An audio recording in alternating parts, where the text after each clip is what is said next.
Doctora Mármol fundó un escritorio familiar especializado con el propósito de atender casos de especial complejidad, ofrecer ayuda en casos de pro bono, promover la discusión de tesis jurídicas y actuar en el área del derecho penal, contratos internacionales, crímenes financieros, derecho de Internet y propiedad intelectual. La doctora Blanca se ha desempeñado como profesora de posgrado en el proceso penal en la Universidad Central de Venezuela, profesora de proceso penal en la Universidad Católica Andrés Bello, presidenta de la Asociación de Jueces y miembro de la Junta Directiva del Colegio de Abogados de Caracas, fundadora en Mármol de León y Asociados, magistrada de la Sala de Casación Penal del Tribunal Supremo de Justicia y juez de la Corte Penal de Apelaciones.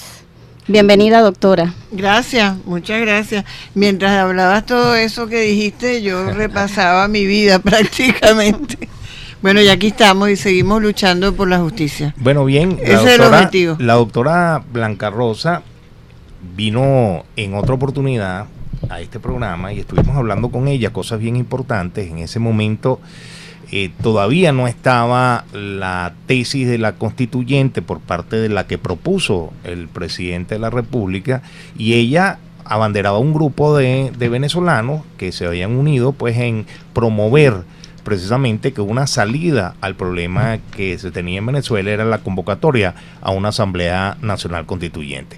Bueno, se convocó, pero creo que no es la misma, no. Y por eso la trajimos aquí para que nos explique cuál es la diferencia de la propuesta que ella hacía, el grupo que ella dirigía, el Frente Nacional Constituyente, y la propuesta que hizo y al final aprobó fraudulentamente desde nuestro punto de vista el presidente de la República. Explíquenos primero ese punto, doctora, para iniciar con ese temazo. Sí, no, yo creo que sí, yo creo que es medular. En realidad la constituyente que planteábamos era con el proyecto del doctor Enrique Colmenares Finol, una constituyente originaria. La constituyente originaria es aquella que convoca a la gente. Y esta no es originaria, porque Maduro dice que es originaria. Él dice que es originaria, pero esto ni siquiera es constituyente. Esto es una pseudo constituyente, toda vez que ellos se basaron en unas bases comiciales completamente sectorizadas, que están muy lejos de la representatividad de las personas. No hay representación proporcional y hasta tiene voto en segundo grado, como en Cuba. Ajá, pero por eso no es originaria, doctora. No es originaria porque la convocó él, el presidente sin consultarla. Ah, no la consultó. No la consultó, exacto, porque la iniciativa es una cosa que la puede tener él, la puede tener el Congreso, ¿verdad? La puede tener la ciudadanía, pero cuando la iniciativa la toma el presidente, tiene que consultarle, tiene que hacer un referéndum consultivo para ver si la ciudadanía está de acuerdo, porque el poder constituyente reside en el pueblo, la soberanía reside en el pueblo y es intransferible. Ahora, doctora, ¿no será que en la Constitución del 2000 quedó, de alguna manera, del 99, la Constitución, quedó de alguna manera un vacío en cuanto a ese tema de la convocatoria, porque se utilizó, sí, es una interpretación distinta la que hacemos la mayoría de los venezolanos y la interpretación que hace el presidente de la República y el Tribunal Supremo de Justicia del artículo 347 y 348, ¿no? Sí, mira, de las interpretaciones, entre comillas, del Tribunal Supremo de Justicia, también entre comillas, estamos vacunados. Porque la verdad es que esas interpretaciones son siempre para poner a la Constitución a decir lo que el régimen quiere que diga. Es evidente y vamos a decir, puede ser, como tú bien señalas, que haya un vacío porque no lo diga específicamente, pero se deriva del contexto y de lo que dicen los otros artículos que están en la Constitución. Y es eso, en primer término, que la soberanía reside en el pueblo y el poder constituyente es intransferible. Esos dos puntos son fundamentales para llevarnos a que no puede el presidente, como lo hizo, presidente de facto, por cierto, convocar a una pseudo constituyente, que es lo que estamos viviendo y que al final no ha resultado ninguna constituyente, sino que es una especie de gobierno tumultuario. Ajá, así lo veo yo. Eso también es importante. Bueno, no se convocó la constituyente como decía la Constitución, y esa radica en la diferencia básica entre la propuesta que usted tenía y la propuesta que presentó Maduro. Pero ya está la constituyente electa. Sí, lamentablemente. Ahí la tenemos. Ahora que está electa, ¿no podría buscar los mismos objetivos que usted proponía que buscaban la constituyente? No podría, porque es decir, ellos podrían pretender, pero ellos no son legítimos. esta es una constituyente que es nula por la forma en que fueron electos.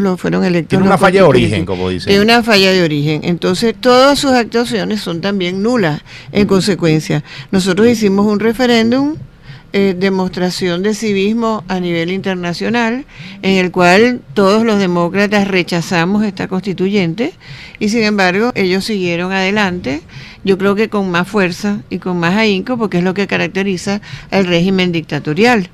Esa constituyente no por eso pasó a ser legítima, está rechazada de antemano por la inmensa mayoría de los ciudadanos y son nulas todas las actuaciones que haga, que como te dije antes, han derivado en un gobierno más que en una constituyente. Sí, bueno, vamos a recordarle a nuestros oyentes que se pueden comunicar con nosotros a través del 264-1494 y 264-1619. También lo pueden hacer a través de la página www.sintonia1420.com. Buscan audio en vivo, el chat audio en vivo, y se comunican a través de ese chat con los estudios y nosotros leemos las preguntas y los comentarios que ustedes hagan. Y también nos están dando el teléfono 324-5009. 324-5009. También se pueden comunicar a través de esos teléfonos con el estudio de Radio Sintonía y poder hacerle los comentarios o las preguntas a la doctora Blanca Rosa Mármol de León, que se encuentra hoy con nosotros. Recordemos que ella fue ex magistrada del Tribunal Supremo de Justicia, en aquel último Tribunal Supremo de Justicia que tuvo la democracia, y sin embargo ella continuó por algunos años hasta que la jubilaron de oficio, sin ni siquiera haber cumplido todo el... Había cumplido el periodo, pero de acuerdo con la Constitución había que esperar que nombraran al sustituto. Y no lo hicieron. Y ellos hicieron una decisión ad hoc, la inefable Sala Constitucional, para convocar a los suplentes, lo cual no es constitucional. Que después lo volvieron a hacer varias veces, como la decisión de la Asamblea Nacional ya saliente, en sus últimas horas, que convocó el 23 de diciembre, creo que fue la fecha, y nombró pues a todos estos magistrados, los últimos magistrados express que tenemos en el Tribunal Supremo y en la Sala Constitucional, básicamente. Precisamente, y que son los que han impedido el trabajo de la Asamblea Nacional, en la cual el régimen perdió la mayoría. Pero volviendo al trabajo de la Asamblea Nacional Constituyente, doctora, está bien, estamos claros que es ilegítima, estamos claros que el resultado de todas sus actuaciones deben ser nulas, de toda nulidad, como dicen ustedes los abogados. Ahora, en todo caso, ¿podrían buscar el propósito que establece o que se pretende constitucionalmente que busque las Asambleas Nacional Constituyentes? No, de ninguna manera, porque de entrada el proyecto de ellos era otro. Ellos presentaron esta constituyente como un programa de gobierno. Ellos presentaron esta constituyente a la población para resolver todos los problemas que ellos no han resuelto en 18 años de gobierno que tienen. Ajá, ¿y qué debería buscar una constituyente? Porque la constituyente lo dice muy claro, la Constitución es para transformar el Estado, para cambiar el ordenamiento jurídico y para redactar una nueva Constitución. Ninguna de las tres está planteado en esta asamblea tumultuaria que nosotros tenemos por delante. Pero fíjense que en eso de cambiar el ordenamiento jurídico han asomado algunas cosas. Por ejemplo, asomaron lo de los 50 años para todos los delitos, 50 años de cárcel, de prisión para los delitos que tuvieran que ver con traición a la patria, ¿no? Y también una ley del odio. Una ley contra el odio. Contra el odio, pero la llaman la ley de convivencia pacífica y contra la intolerancia y el odio. Queríamos que de esos dos puntos nos hablara un poco de la ley de convivencia pacífica o la ley contra el odio, la ley del odio, y también de eso de subir las penas a 50 años solo para los delitos. No están hablando de secuestro ni de homicidio, sino que los delitos que tienen que ver con traición a la patria para callar las voces delitos políticos, ¿no? Que ellos definen como delitos políticos, ¿no? Claro. Mira, son muy importantes esos temas que tú han planteado. De verdad, me viene a la mente un dicho que muchas veces viene a cuenta, que es que son muchas inquietudes para una sola vida. En realidad tenemos muchos planteamientos sobre la mesa y que es muy bueno que podamos hablar hoy con la ciudadanía y con nuestros oyentes. Aprovecho la oportunidad para saludar al club, al chat de la Coromoto, que sé que están pendientes de escucharnos en estos momentos. Sí, mira, primero la ley contra el odio. debemos recordar que esta iniciativa, vamos a decir, por llamarla de alguna manera, nace después de que hubo un rechazo, eso que llaman scratching, contra una rectora del CNE en un automercado. Ajá. Y eso que llaman scratching, que la traducción al español sería rechazo social, en mi opinión. Y en mi opinión también considero que debe existir, porque tiene que haber una sanción social, tiene que haber una sanción moral. La gente que se porta mal tiene que saber que sus conciudadanos rechazan ese comportamiento. Ahora bien, esta gente planteó entonces una ley contra el odio en la cual se basan quizás en algunos precedentes que hay, pero cuando hablamos de ley contra el odio, la idea inicial universalmente ha sido leyes contra la discriminación, que es algo muy diferente. Discriminación por raza, por religión, por creencia. En este caso es todo lo contrario, porque esta ley contra el odio lo que va a hacer es discriminar. Quienes promueven el odio están presentando la ley. Entonces, ¿qué puede esperar uno de ellos? ¿No? Los dueños del odio presentan la ley contra el odio. Y además de eso, con una clara intención de hacerlo aplicable retroactivamente, porque era para sancionar lo que había pasado con esta rectora. En las leyes penales no se aplican retroactivamente, porque indudablemente es evidente para cualquiera que nos esté escuchando que tú no puedes hacer con posterioridad la ley para castigar lo que no te gustó hoy, porque eso no es garantía de justicia para nadie. Y de eso se trata esta ley contra el odio. Por otra parte, eso apenas de subir la pena a 50 años únicamente para estos delitos de traición a la patria, tiene de nuevo esa característica fundamental del régimen. ¿Quién califica traición a la patria? Y si vamos más allá, ¿quién es la patria? Porque no es qué es la patria siquiera, sino quién es la patria, porque parece que la patria es Maduro, o es el dirigente del cual se trate en el momento concreto. Entonces, nosotros hemos visto cómo viajes al exterior que hacen los diputados son considerados traición a la patria. Entonces, bueno, o como también una protesta pacífica es considerada terrorismo. Terrorismo, exactamente. Que también sería lo penado. Porque ¿quién califica? Y ahí eso nos llevaría a otro tema que todavía no hemos visto, que como te dije antes son infinitos, que es la fulana Comisión de la Verdad. Porque entonces, ¿cuál es la verdad que van a establecer? Lo que pasó en las protestas que hubo en la calle en ejercicio pleno de nuestros derechos. De nuevo sería entonces, ¿para qué los que consideran que en ese momento había terrorismo, como tú bien dices, empiezan a establecer responsabilidades, entre comillas, sin tener la facultad para ello? Porque como hablamos al principio, entre los objetivos de una constituyente no está la Comisión de la Verdad, ni existe tal Comisión de la Verdad. Doctora Blanca, en este momento tenemos lamentablemente noticias de que los estudiantes de la UDO lamentablemente están sufriendo de paludismo. Ellos están siendo prácticamente imputados por un tribunal militar. ¿Dónde quedan los derechos humanos, en este caso, de estos estudiantes que simplemente salieron a decir que no estaban de acuerdo con un régimen autoritario como este? Claro. La Asamblea Nacional sigue legislando, sin embargo no es escuchada.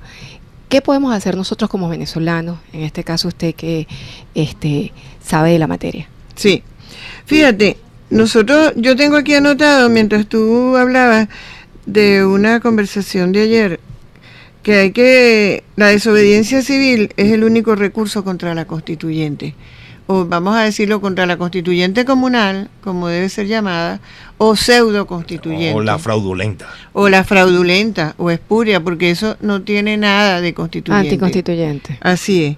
Y hay que hacer un gran frente nacional para nosotros defendernos de este atropello a los derechos humanos sistemático y generalizado por parte del régimen. Fíjate bien, yo puse un tuit esta mañana en relación precisamente a los estudiantes, porque esa es una tortura. Ellos los tienen recluidos en El Dorado a sabiendas del peligro del contagio del paludismo, no son objeto de tratamiento y es una manera indirecta, ¿verdad?, de ocasionar el sufrimiento en una forma sistemática como De política violación. del régimen, que es lo que está denunciando y que hay que aprovechar para reconocerlo ahora en un trabajo estupendo Tamara Suju, ¿verdad?, en la Corte Penal Internacional, presentando casos documentados, que cuando uno los ve realmente queda completamente desolado del sufrimiento que están aquí ocasionando a nuestros congéneres, a nuestros compañeros venezolanos por defender la libertad. Y denuncias ya hechas por los familiares que les han mandado completo el tratamiento y sin embargo la Guardia Nacional no permite que entre ese tratamiento y se lo están dando como quien dice a cuentagotas. Por eso este muchacho Kevin dicen que no se sabe si al final se va a salvar o no, ya que no está teniendo el Sí, tratamiento eso es cuando muy- lo tienen allí. Eso es muy Eso es importante que violación. tú lo digas, y ahí yo quiero señalar lo siguiente. ¿En el nombre de quién la policía, la Guardia Nacional Que eso no le compete se a toma ellos. esas atribuciones? Eso no le compete a nadie, porque nadie tiene ese derecho a privar del tratamiento médico a una persona. Pero en el caso concreto se me viene a la mente también las boletas de excarcelación que no se ejecutan, con unos policías que pretenden que ellos tienen ese derecho y unos jueces que se esconden porque cuando les van a denunciar que la boleta de excarcelación no se respeta, el tribunal está cerrado. Eso es lo que tenemos, es decir, no tenemos jueces. Ahora, estos castigos a la tortura que estamos viendo en Venezuela, pues esto es una forma de torturar la que Y de vemos violación. por estos jóvenes. Pero ha habido muchos casos de denuncias de tortura, de gente que los maltratan físicamente y sobre todo la tortura psicológica, que sí es casi que a la totalidad de los presos políticos los están torturando psicológicamente. ¿Es penado? ¿Va a ser penado? ¿Es castigado? ¿Va a ser castigado por alguien? Claro. ¿Tenemos esperanza de que paguen por ese delito que Claro. hoy están aplicando la tortura, doctora? Claro, y yo quería señalar en el comentario anterior que la responsabilidad es personal. La responsabilidad penal es personal. Importante. Y lo que se hace en ejercicio de las funciones públicas tiene una responsabilidad personal. Ahí no vale el cumplir órdenes o el alegato de que yo seguía instrucciones. Ahí cada quien responde. Entonces, yo creo que es bueno decirle a cada uno de estos guardias, de estos policías que están haciendo eso, que ellos van a responder a título personal. No solo ante los tribunales penales ordinarios, que debería ser cuando lleguemos a tenerlos de nuevo, sino que de no hacerlo internamente le corresponde ante la justicia internacional. Ahora fíjese, esa justicia internacional, ¿cuándo se activa? Se activa luego que termine este gobierno. Sí, tenemos que esperar que este gobierno salga para que nosotros podamos ver que internacionalmente se castigue a quienes están violando la Constitución, las leyes y los principios fundamentales del mundo, pues del ser humano, los derechos humanos. No, porque como tú bien dices, son derechos universales. Nosotros hemos intentado, todos los que creemos en la justicia, que se haga justicia en Venezuela. Pero si eso no se logra, está la justicia internacional. ¿Pero cuándo? ¿Cuándo? Bueno, ya lo están haciendo las denuncias. La doctora Tamara Suju tiene las denuncias presentadas. O sea, ya esos procesos pueden empezar a ¿Podríamos instruirse. esperar entonces que en los próximos meses o años La ver justicia- algunas sanciones a estos torturadores que hemos tenido en los últimos años en Venezuela? Yo comprendo tu preocupación y tu angustia, y no solamente la comprendo, sino que la comparto. Pero sí, empieza el procedimiento, pero no es tan rápido como nosotros quisiéramos. Bueno, pero para- sí comienza el procedimiento, pero contra, digamos, la desventaja de que es lento el procedimiento, tenemos la ventaja de la imprescriptibilidad de las acciones, o sea que los delitos no prescriben. Bueno, para complementar lo que está preguntando Héctor y está diciendo la doctora Blanca, los familiares, por supuesto, siguen moviéndose y diciendo lo que está pasando en Venezuela. Por ejemplo, en el caso de Carlos Grafe, puede perder un riñón si no es operado pronto. José María Aznar está uniéndose y obviamente ante la movilización y los esfuerzos por la libertad de John Goycochea. Almagro pues se reunió con la familia del preso político Alfredo Ramos y la esposa de Wilmer Azuaje está viajando a Colombia para denunciar la violación de los derechos humanos en Venezuela. Es decir, los gritos de la disidencia se están oyendo a nivel internacional y como bien usted lo dice, no prescribe y son copartícipes a todas estas personas que están siendo cómplices. Claro, y no solamente quienes lo hacen, sino también quienes los ordenan. Así es. Y Que quienes quienes realmente los ignoran o responsables. pretenden ignorar que se está sucediendo. Bueno, yo quiero recordar a nuestros oyentes que estamos totalmente en vivo. Estamos entrevistando a la doctora Blanca Mármol de León y pueden comunicarse al 264-1494, 264-1619 y también puedes participar en nuestro chat para que estemos comunicados en Baruta minuto a minuto. Bueno, la doctora Blanca Rosa dijo en días pasados, hemos recorrido toda la Constitución y no hemos logrado nada. Así es.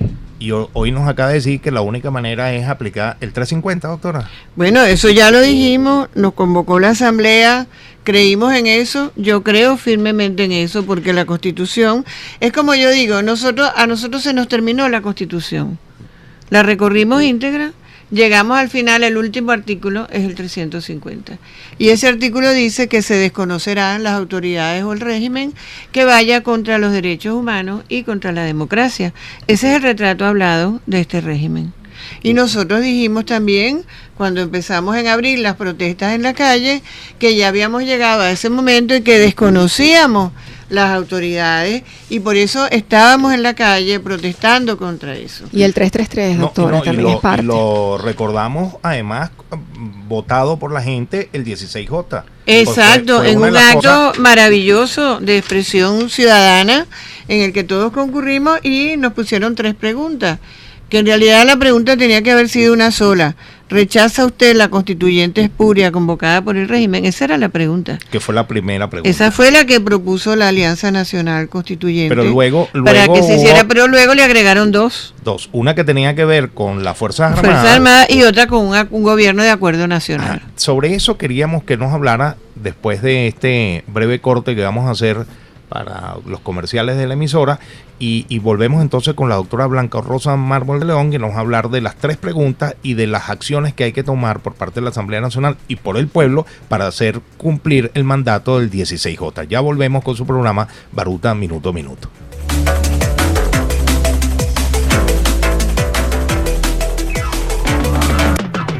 Es la radio que cada día se oye más, porque cada día te oye más. Es la radio que tú escuchas porque te escucha. Es Sintonía 1420 AM. Hablando en serio, el concepto de opinión más optimista de la radio. Un enfoque de 360 grados de las noticias más resaltantes, nacionales e internacionales. De lunes a viernes, de 12 a 12:30 del mediodía. Y los miércoles a partir de las 6 de la tarde. Hablando en serio, por Sintonía 1420 AM. La información más completa en fútbol la encuentras en lavinotinto.com. Análisis, comentarios, noticias, opinión. De lunes a viernes, de 12:30 a 1:30 de la tarde, lavinotinto.com. Conducido por Juan Carlos Rutilo y presentado por Sintonía 1420 AM. Sintonía 1420 AM te invita todos los miércoles a las 4 de la tarde a escuchar el espacio Generación Apostólica. Llegó la hora, vamos a celebrar. Jesús está aquí y hoy hay fiesta. Donde encontrarás palabras de esperanza para tu vida, con música, testimonios y mucho más. Generación Apostólica, con los apóstoles Raúl y Natalí de Villamizar, acompañados por las pastoras Yanit de Ramírez y Leana de Rodríguez, por esta tu emisora Sintonía 1420 AM. Grito de júbilo. Sintonía 1420 AM.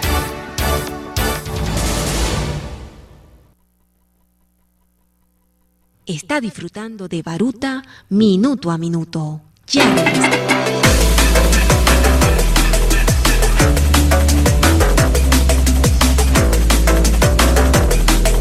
Continuamos con Baruta Minuto a Minuto, hoy con la doctora Blanca Mármol de León, es magistrada, profesora universitaria y por supuesto una mujer luchadora contra este sistema lamentablemente totalitarista. Bueno, seguimos hablando del tema de los derechos humanos. No, estábamos hablando, Rina, sobre, dejamos al aire, discúlpame, una pregunta que ¿qué vamos a hacer con las decisiones que se tomaron el 16J? ¿Cuál es la opinión de la doctora Blanca Claro, Rosa? hablábamos en este caso, nuestras violaciones de los derechos humanos son el hecho de no poder estar dentro de una sociedad o una democracia, entre comillas, hasta ahora, todavía, por lo que se supone estamos luchando. Sin embargo, el 350, el 333 está cada vez más vigente. ¿Qué podemos hacer nosotros? Claro. Fíjate, el problema es que quedaron esas preguntas allí pendientes, como aquí hablábamos, que era la de que si estaba usted de acuerdo en que se formara más o menos, creo que decía así, sí, un gobierno de acuerdo nacional, y una exhortación a las Fuerzas Armadas para que respaldara la democracia. Ahora bien, ese gobierno de acuerdo nacional no llegó, no ha llegado. En lugar de eso se precipitó una pseudo constituyente, y si hay algún gobierno de acuerdo nacional ahorita es este gobierno tumultuario, que uno no sabe quién gobierna allá, si es la asamblea presidida por Delcy o es Maduro, porque Delcy dice que Maduro le dijo y Maduro dice que Delcy le dijo. O son los masazos de Diosdado, porque a veces hay decisiones que se toman en el programa de Diosdado. También. Órdenes que se dan. Dice, pongan preso a fulano de tal, y van y salen a ponerlo preso. Dale operación Tuntún, y van y hacen un allanamiento. Y es increíble, y es increíble que, porque además eso me duele especialmente, porque es la inexistencia de los jueces y de la justicia en Venezuela, que eso es lo que está en la base de todo eso, porque fíjense que de todo esto, porque cuando este régimen llegó, lo primero que hizo, inolvidable, Manuel Quijada, fue salir con unas listas de jueces que se destituían, que se suspendían y que se jubilaban. Y cuando ya no pudieron jubilar más jueces por jubilación ordinaria, entraron con jubilaciones especiales y ellos cambiaron a todos los jueces. O sea que está clarito que desde el principio la meta era eliminar la administración de justicia para tenerla como una herramienta. Las voces disidentes. Como la tienen ahora. Entonces, aquí se usan las leyes y los tribunales es para someter a la disidencia, como hablábamos al principio del programa. Ahora bien, ¿qué pasa con el gobierno de acuerdo nacional? No solamente no se hizo, sino que además ahora nosotros vamos a unas elecciones de gobernadores, a unas elecciones regionales y bueno. ¿Está de acuerdo usted con eso? No, en absoluto, yo no estoy de acuerdo con eso porque entre las preguntas estaba también, si mal no me acuerdo, no había una relacionada con los miembros del CNE. Con los rectores, no, exactamente. Cambiar las instituciones, los poderes públicos. También decía de ir a unas elecciones, pero decía unas elecciones libres y transparentes. Correcto. Y estas podríamos considerar que las elecciones gobernadoras son libres y transparentes. No son ni libres ni transparentes, y es con estos mismos personajes que fueron los autores del único fraude certificado de que se tenga noticia, porque nosotros tenemos un fraude certificado, ¿verdad? Por Smartmatic. Nosotros decíamos siempre que teníamos fraude, que nos habían hecho fraude, pero no lo habíamos certificado. No, ahora tenemos la certeza, entonces vamos mansamente con las mismas rectoras del CNE a unas elecciones en las cuales yo no creo, no por un afán de dividir ni de ser diferente ni nada de eso, yo por el contrario creo que nosotros tenemos que estar unidos como oposición, sino porque me parece incoherente. Me parece completamente incoherente si nosotros convocamos a toda la gente, y me incluyo porque yo estaba de acuerdo con eso, a que se hiciera vigente lo establecido en el artículo 350 de la Constitución, es decir, el desconocimiento de las autoridades que van contra los derechos humanos y contra la democracia. Entonces después de eso vamos a ir con esas mismas autoridades a unas elecciones regionales. Estamos por eso que de alguna manera legitimando al gobierno. Totalmente, oxigenándolo. Y es una incoherencia absoluta, porque o estás en la calle desconociendo las instituciones o estás en elecciones con las instituciones, pero las dos cosas juntas no se pueden coordinar. Ahora, porque entonces fíjense, como resumen, hemos visto que las decisiones del 16J, ese mandato que recibimos todos por parte del propio pueblo, bueno, no se está ejecutando ni se va a ejecutar. Tenemos un mandato por cumplir. Eso fue un mandato. Pero lo dejamos como en pausa, a un lado, mientras vamos a elecciones a legitimar el gobierno. Exactamente. Ahora, eso es la incoherencia que uno ve a veces en la oposición. Claro. Porque yo le explicaba o teníamos una conversación con María Corina Machado en un programa anterior, aquí en este estudio, y nos decía bueno, eso de que teníamos un cambio de normas, un cambio de horizonte a cada momento por parte, que es una improvisación por parte de la propia oposición. Y desconcierta. Cuando decidimos irnos por el camino del diálogo, entonces estábamos desconociendo también o estábamos yendo en contra de un mandato de la gente que quería estar en la calle en protesta. Nos vamos al diálogo. Y bueno, y se burlaron de nosotros y nos quitaron el revocatorio a través de ese supuesto diálogo. Y ahora que tenemos otra vez al gobierno contra las cuerdas, porque estaba la gente en la calle en esta protesta activa en contra de este gobierno, y bueno, de repente nosotros mismos decimos, no, tocamos la campana, nosotros fuimos los que salvamos, tocamos la campana para salvar cada vez que el régimen está contra las cuerdas, nosotros lo salvamos, y por eso es que no tiene ninguna lógica, y ellos mismos se burlan, el régimen se burla y nos dice con el mayor descaro, bueno, causaron tantas muertes para llegar luego a unas elecciones con Tibisay, con toda la burla que eso implica. Y fíjense que dicen causaron tantas muertes, como a mí me impresiona mucho la expresión, porque es que bueno, nosotros no quedó más remedio que matarlos. Sí. O sea, tuvimos que matarlos. ¿Cómo es eso? Pero por culpa de ustedes que causaron estas muertes. Nosotros somos los y aquí en todo caso ellos van a tratar de penar a quienes causaron la muerte según el criterio de ellos. Ajá. Y no a quienes ejecutaron esos asesinatos. Correcto, como que si era inevitable que si la gente saliera a la calle había que matarla. Piedras contra balas. Así es. Es lo que estamos viendo de eso es la ejecutoria, y eso no puede continuar. Por eso es que es muy importante estas actuaciones, este pronunciamiento del secretario de las Naciones Unidas también en relación a lo que es la tortura en Venezuela. Es muy importante esta actuación ante los países europeos, ante los congresos europeos, y es muy importante porque ya este régimen está desnudo. En ese campo hemos avanzado bastante, ¿no, doctora? En el reconocimiento internacional de lo que está sucediendo en Venezuela. Es una dictadura ya reconocido por todo el mundo. Posiciones de un gobierno como el francés, que es un gobierno que siempre se mantiene más o menos neutral. Sí. Una afirmación tan directa como la que ha hecho Macron, ya no pudo evadirlo. Diciendo que es una dictadura la que se vive en Venezuela y exigiendo cambio de gobierno en Venezuela. Así es. Posiciones como los parlamentos europeos, o posiciones como los presidentes de otros también países, tanto europeos como americanos, dejan en evidencia pues que esto es una dictadura, pero pareciese que aquí los venezolanos, la oposición venezolana de alguna manera no lo ve tan así. O perdona, yo no entiendo, y ahí es donde yo me pregunto, ¿en el nombre de quién? ¿En el nombre de quién? Porque ¿cómo se puede pasar por alto todos estos muertos que se produjeron en estas manifestaciones en las calles? Eso y más aún, el 7.600.000 personas que también dieron un mandato. Eso no se puede. Desconociendo el gobierno. La primera pregunta es, ¿desconoce usted la Asamblea Nacional Constituyente? Exactamente, y ahí está la Asamblea Constituyente. Yo estoy totalmente de acuerdo contigo, ese es un mandato que está pendiente.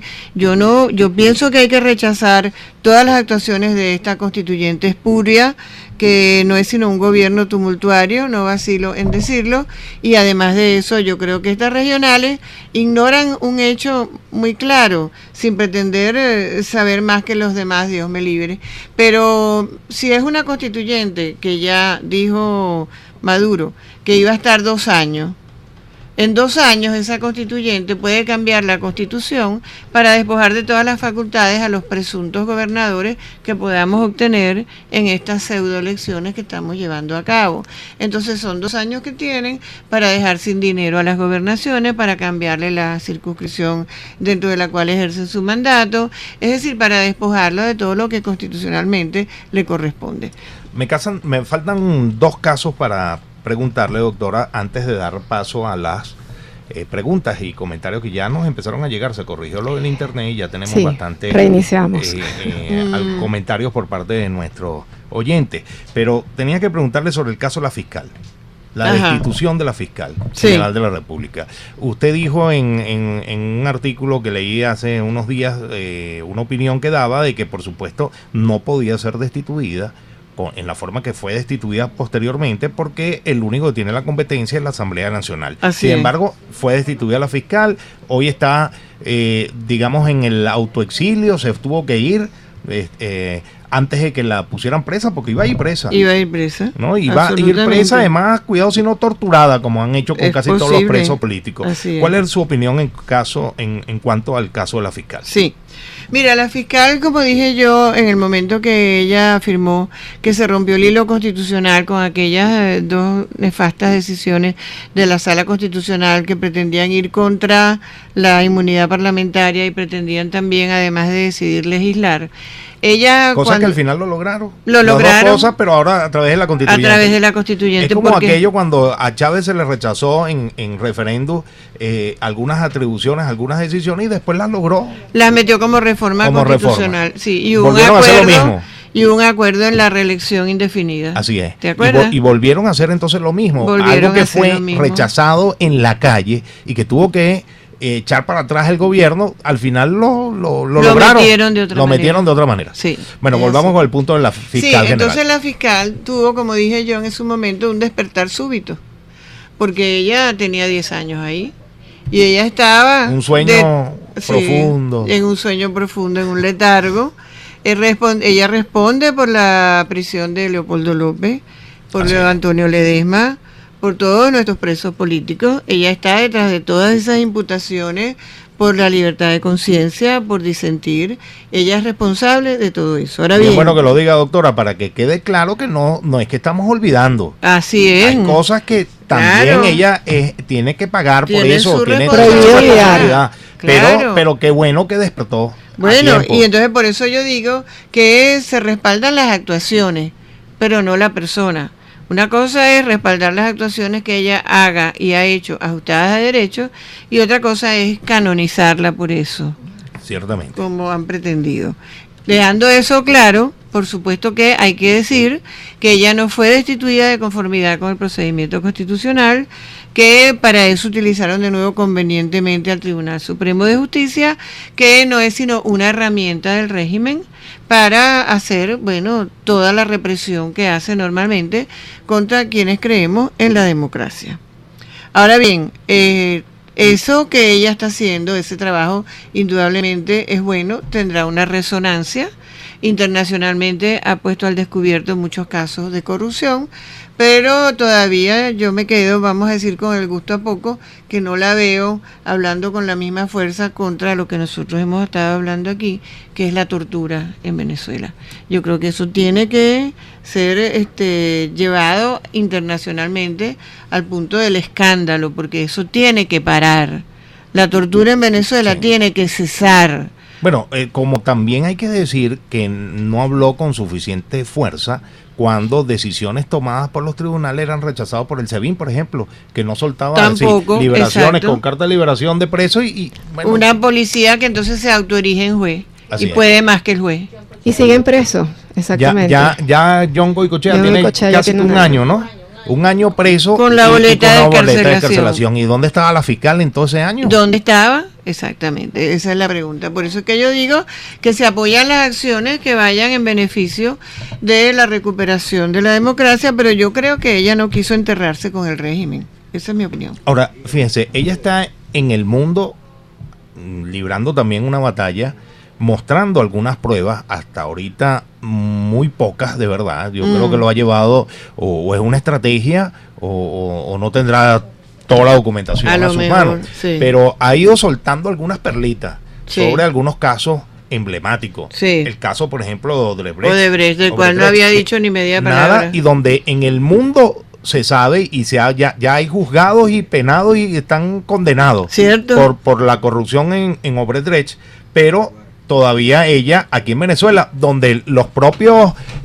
criminales, por decirlo así, que han reconocido su delito, han dicho que donde más lo hicieron fue en Venezuela y aquí no ha pasado nada, todavía no hay ningún preso. Pero ahora empieza ella a mencionar algunos casos y donde involucra directamente al presidente de la República, que es lo que llama la atención, pues no solamente que en ese caso de Odebrecht, sino también en el caso de la comida, de la bolsa de comida comprada en México, habla que directamente empresas que eran de propiedad del presidente de la República. Esto es un caso gravísimo, claro, que lamentablemente no ha tenido toda la resonancia que debería tener, porque precisamente de alguna manera aquí los jueces los tiene el gobierno, lo tiene toda la justicia, y ahora la fiscalía también completamente. Y ahora la fiscalía, correcto, la tiene el presidente de la República en sus manos. ¿Qué opinión nos da? Sí. ¿Podrá tener alguna solución entonces? ¿Podrá tener algún final justo todos estos casos que ella está mencionando, doctora? Mira, yo pienso que sí, por la parte que corresponde a la jurisdicción internacional,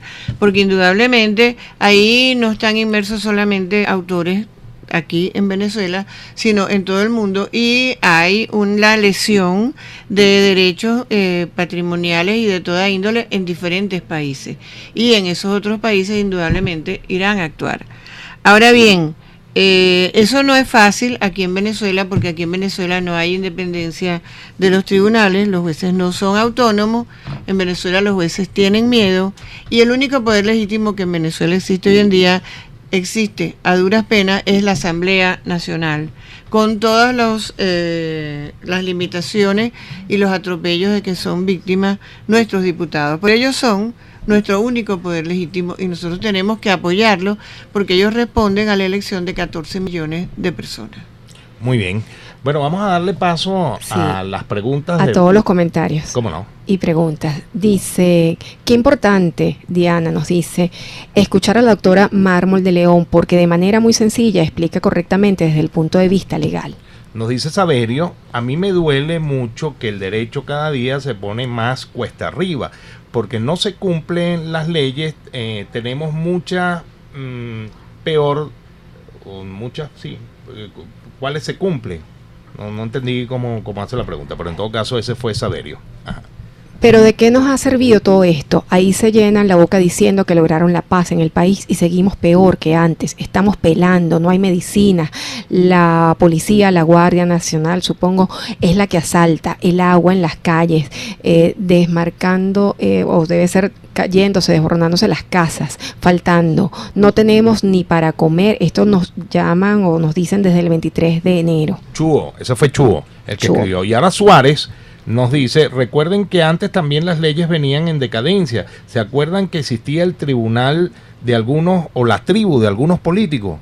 Bueno, con eso han tenido 40 años recordándolo. Y que hubiera la tribu, nadie está diciendo que lo anterior era perfecto. Nosotros lo que estamos analizando aquí es lo que tenemos. Pero había un poco de respeto. Ofelia, muy bonito las leyes, se leen y perfecto, pero ¿de qué nos sirven si solo son bonitas ahí en el papel? Pues no se aplica desde San Bernardino. Claro. Víctor. Urrutia nos dice, lamentablemente pienso que por debajo debe estarse cocinando muchas cosas. La vida nos ha... se me movió. Se nos mueve. Ahorita un mensaje. A ver, aquí tenemos el de Urrutia, y dice, la vida nos ha cambiado, pero hay que recordar o reconocer que tanto gobierno como oposición, los que ocupan cargos, tienen descuidados los municipios y en fin, todo. Bueno. Amanda, ¿saben qué pasó con Baduel? Porque no se sabe nada de él.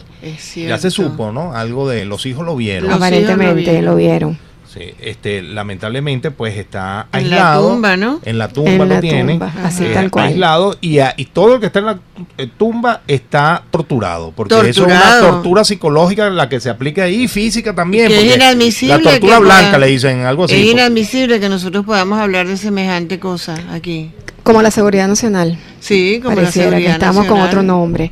Bueno, nos dice Orquídea, yo confieso estar muy deprimida. No hemos logrado nada. Tenemos un luto. Solo ver un país derrumbándose, seres humanos sin ética, con valores muy, muy escasos, pedigüeños por doquier, niños y jóvenes tirados en las aceras pidiendo montarse en el metro en un viaje al atraso. Y lo feo, se me acaba de mover, llamada... jóvenes tirados en las aceras. en el atraso y lo feo del país. Se volvió a mover. No quiere que lo lea completo. El venezolano se está acostumbrando a pedir y pedir, viejos velándole la comida en las calles. Esto da mucho dolor. Sí. Eso es en este caso lo que le está pasando al venezolano, eso una pérdida quizás de la confianza. Pero yo no quiero dejar de darle el mensaje a ella, porque yo entiendo, ese es como una especie de duelo generalizado que todos tenemos, pero no hay que dejarse llevar por ello, porque nosotros vamos a salir adelante. Lo que quiero recalcar es que en este caso la sociedad se llevó por delante a los políticos. Y cuando nosotros salimos con el 350, los políticos se sumaron a la sociedad y los vimos hombro a hombro con la gente en la calle. Y si nosotros seguimos fuertes en nuestras exigencias y en nuestros principios, nosotros vamos a lograr el cambio de Venezuela, porque al final los políticos van a tener que llegar, aunque lleguen de último, ponerse pero al lado del pueblo, lo que está pidiendo. Así es, nosotros tenemos que perseverar. No, nos dice Jesús primero, pero ella ha debido poner orden antes. Esto se refiere a la fiscal y estamos de acuerdo. Ella antes debió haber puesto algún orden. Correcto. Ismael también nos dice: hola mis amigos, les comento que estoy deprimido, mis hijos y familia se fueron, estoy solo con mi esposa y es triste la desintegración de la familia. Es terrible, también se van mis nietos. Es parte de jueves se van mis nietos, sí. Es muy difícil, uno no quiere, yo traté de evitarlo, pero hay que pensar que regresarán. Algunos regresarán, otros no, y los que estamos aquí seguimos luchando y reconstruiremos a Venezuela. Mire, el invitado 485 dice: ¿por qué tanto ensañamiento con Baduel? ¿Qué razones piensa usted que eso es verdad? Esa es una pregunta que yo misma me hago, porque es un ensañamiento, indudablemente. ¿Será que ellos tienen informaciones que uno no tiene? Pero no hay nada que lo justifique, ya lo dijimos antes, nada justifica la tortura, mucho menos la desaparición forzada de personas que está prohibida constitucionalmente. De manera que de eso el régimen tiene que responder. Romina, ¿se han dado cuenta que en muchos centros comerciales hay niños todos sucios, desnutridos, que están con sus padres o no se sabe si son o no familiares, pidiendo, y muchos se colocan en las taquillas de cobro del estacionamiento? Eso es parte de lo que nosotros no podemos acostumbrarnos. El venezolano tiene que aprender a tener mucho más memoria. Sí, fíjate, claro, y una cosa que se está dando mucho es en las ferias de comida. Ajá. Hay mucha gente que se la pasa ahí comiendo. Sí, pero pidiéndole a los demás lo que le quede de comida para poder comer. Y es la única manera que tienen para poder comer. Y estamos hablando que no son gente que se ve que son clase media venida abajo, pues. Exactamente. Venía menos. Y que ha tenido que llegar a ese extremo. Y es un dolor muy grande, es un dolor por Venezuela ver a nuestra gente reducida a eso. Y es importante también decir que, como bien lo dice Héctor, ya es la clase media. No todo el mundo tiene el dinero para comprar. Ahora los productos se van un poco más en los anaqueles, pero a unos precios incomprables. La gente sigue haciendo de madrugada unas colas, pero que son, un abuso. Una falta de respeto para la integridad, muchísima gente mayor, para simplemente pensar que van a recoger una cédula y a lo mejor quizás podrá llegar algo, pero algo ya a precios carísimos. Esta mañana, por ejemplo... pero eso es lo regulado, entre comillas. Sí, esta mañana vi un video de hace apenas unos meses, donde el que hoy es canciller y antes era ministro, debe ser de fomento o de industria, de algunos de esos ministerios que crean y después quitan o le cambian el nombre, decía y salía regulando lo de los huevos y decía que nadie podía pagar más de 480 bolívares por un cartón de huevos. ¿De dónde está? Y resulta que ya el cartón de huevo está en 30,000 bolívares. Así es. Ya hay hasta una página, Huevo Today, la pueden investigar todos los días porque todos los días está cambiando el precio del huevo. Qué triste, ¿verdad? Este es increíble, ¿verdad? Que estamos pagando 30,000 bolívares por un cartón de huevo. Nosotros tenemos, en definitiva, ellos lograron importar la miseria cubana y ponerla en Venezuela. Así es. Eso es lo que nosotros estamos viviendo. Esto es la miseria equitativamente distribuida, que eso es Cuba. Así es. Venezuela va a salir adelante, mucha fe, nos dice Evelia. Y yo creo que eso vamos a salir adelante, depende de nosotros, porque no hay que dejarse, porque los derechos no se entregan. Hay que luchar por ellos y nosotros seguimos adelante luchando por nuestros derechos. Hay que denunciar la tortura, hay que denunciar los presos políticos, hay que denunciar la persecución a los medios de comunicación, la inseguridad. Todo hay que denunciarlo, porque cuando nosotros callamos, ayudamos a que el régimen se entronice. Doctora, háblenos estos 4 minutos, 5 minutos últimos nos queda de la Venezuela dentro de, digamos, 2 años, 3 años, ¿cómo la visualiza usted? ¿Cuál es el futuro que tiene esa Venezuela que usted sueña para sus hijos, para sus nietos, hijos y nietos que se han tenido que ir del país, pero que usted sueña, me imagino, con que vengan y disfruten la Venezuela que usted conoció también? Claro que sí. Las bellezas que tenemos en el país, que no las conocemos ni siquiera, o no las explotamos en el buen sentido de la palabra, y que están ahí para el disfrute de nuestros hijos, de nuestros nietos, de nuestros descendientes. Mira, yo te voy a empezar con una afirmación que siempre me gusta hacer. Nosotros venimos de la democracia y hacia la democracia vamos. Los cubanos pasaron de Batista a Fidel. Y los menciono porque esta gente nos ha invadido. Nosotros estamos invadidos por los cubanos y es una invasión consentida por el régimen. Ahora bien, nosotros volviendo a tu pregunta, lo que visualizo para nosotros es la reconquista de la democracia. Yo estoy segura de que nosotros vamos a reconquistar la democracia. En este momento tenemos el reconocimiento internacional de lo que aquí estamos viviendo, tenemos la ayuda internacional y yo creo que la ayuda internacional va a ser definitiva para que nosotros salgamos de esta situación. Eso incluye todas esas manifestaciones que hemos visto recientemente de reconocer la dictadura que hay en Venezuela, pero también incluye una ayuda humanitaria internacional que no estoy segura de que nos va a llegar y que nosotros no podemos desestimar. Y también depende en gran medida de que nosotros alcemos la voz, de que nosotros defendamos nuestros derechos, que no nos quedemos sin actuar y sin hablar, porque como también hablábamos al principio, el peor enemigo de los presos políticos es el silencio. Lo peor que pasa después de la tortura es el silencio que sigue al escándalo que ella implica. De manera que nuestro primer deber es no quedarnos callados y nuestro segundo es exigir nuestros derechos, porque los derechos no se entregan. Y vamos a lograr esto, doctora, en el corto tiempo. ¿Lo ve usted, lo visualiza para los próximos meses, digamos, para este año 2017, terminando el año, podríamos tener, o empezando el 2018, una nueva Venezuela? Es difícil, vamos a decir, hacer ese prognosis, pero uno ve lo que está pasando. El régimen está desnudo internacionalmente. Adentro la situación económica es muy difícil y ellos no han podido estabilizarla. ¿Cómo califica usted la Asamblea Constituyente? Estos mes y medio que lleva la Asamblea Constituyente. Esta es una Asamblea Constituyente espuria que, como decíamos al principio, el único objetivo que tenía era acabar con la Asamblea Nacional electa por nosotros. El objetivo de esta Asamblea era acabar con la Asamblea, que es como único poder legítimo. Y desde ese punto de vista, entonces, ¿han logrado algo? La han neutralizado en gran parte porque están perseguidos los diputados, porque hemos visto con horror cómo nunca les han pagado su sueldo, los han hecho presos, pero ellos no se han rendido. Fíjense cómo hoy está Julio Borges y Guevara siendo recibidos en Europa, ¿no? Exactamente, recibidos y reconocidos como los verdaderos representantes de la Asamblea y de la democracia en Venezuela. Y esa labor hay que reconocérsela porque ha sido muy dura la lucha que han tenido que dar y nosotros tenemos que apoyarla. Nuestra meta fundamental es apoyar a la Asamblea Nacional. Bueno, nos estamos ya despidiendo. Me gustaría pues decirle acá, Evelia nos dice, Venezuela va a salir adelante con mucha fe, pero también nos dice, así es, doctora Mármol, hay que denunciar para que se corrige.